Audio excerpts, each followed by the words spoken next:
ಓಂ ಶ್ರೀ ಮಹಾಲಕ್ಷ್ಮೀ ನಮಃ. ಓಂ ನಮೋ ನಾರಾಯಣಾಯ.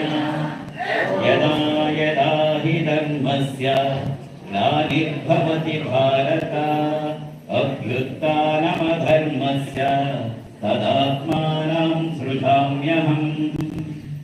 ಪರಿತ್ರಾಣಾಯ ಸಾಧೂನಾಂ ವಿನಾಶಾಯ ಚ ದುಷ್ಕೃತಾಂ ಧರ್ಮ ಸಂಸ್ಥಾಪನಾರ್ಥಾಯ ಸಂಭವಾಮಿ ಯುಗೆ ಯುಗೆ.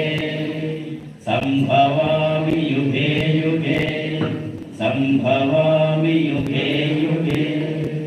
ಪರಮಾತ್ಮ ಮಾತು ಕೊಡ್ತಾ ಇದ್ದಾನೆ. ಯಾವಾಗ ಜಗತ್ತಿನಲ್ಲಿ ಅಧರ್ಮ ಹೆಚ್ಚಾಗತ್ತೆ ಆಗ ಧರ್ಮ ಸಂಸ್ಥಾಪನೆಗೋಸ್ಕರ ನಾನು ಮತ್ತೆ ಮತ್ತೆ ಮತ್ತೆ ಬರ್ತೀನಿ ಅಂತ ಹೇಳ್ತಾ ಮತ್ತೆ ಬರ್ತಾ ಇದ್ದಾನೆ. ಯಾಕೆ?